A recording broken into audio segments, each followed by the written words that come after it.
Hey, are you an artist, singer or musician working a day job just to survive? What if I told you that you can actually make real money just from your music? No, don't worry, this is not a scam, okay? This is not one of those videos you see online. Hi, I'm Brendan Lim and I'm here to tell you how you can survive on streaming royalties, part 1.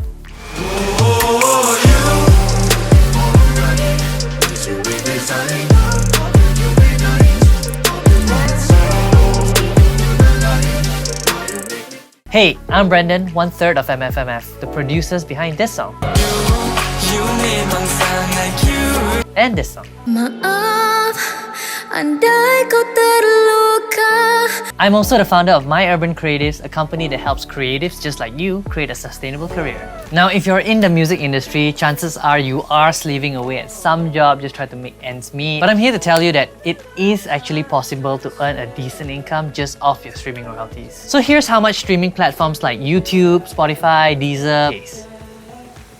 Okay, I know at first glance it might not look like much, but I'm gonna tell you that you can actually earn a decent income only if you live within your means. Okay, that means no daily grab food, no expensive coffees, no luxury holidays. Look, if you're spending more than you earn, that's your problem, not the industry's. I'm sure you heard people saying stuff like, oh, I gotta be in LA, to make money. You can't do it here in Malaysia, the scene's not here. That's bull. Because when you're earning streaming royalties, you're actually being paid in USD. And the cost of living in Malaysia is way lower than US. Here's an average cost of living in LA versus the average living cost living in KL. So see how living in Malaysia... So see how being in Malaysia can actually be an advantage? It all boils down to how you play the game. Release music consistently. So think about this. A good song can probably garner about, I would say, 50,000 streams on Spotify. Let's just say if you release a new song every week for 10 weeks.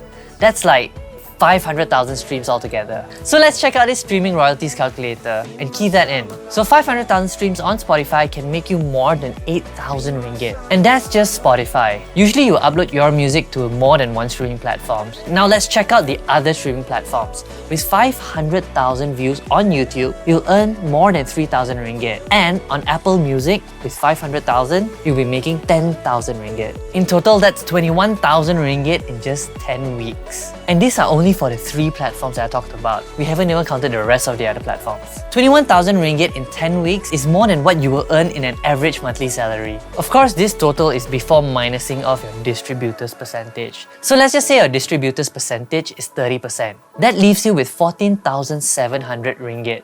That's still a lot of money. So I'm not sure if you noticed this, but artists like Lauf, Black Bear, Ed Sheeran, they now release their music frequently as singles. And then they compile all these singles into an album. So here's why I think all these international artists are dropping songs week after week instead of dropping a whole album.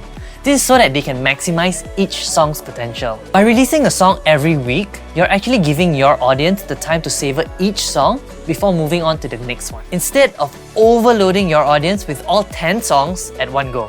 Because when you do that, chances are your fans will only focus on about like 2 or 3 songs in that album, and then the rest of the other songs went to waste. There's also another benefit to releasing a song every week. That is to always be top of mind. For example, if you release a new song every week and each of these songs gets featured on New Music Friday, week after week, people will start seeing your name again and again. When you see something often enough, that tends to build curiosity, which would then result in people checking your music out.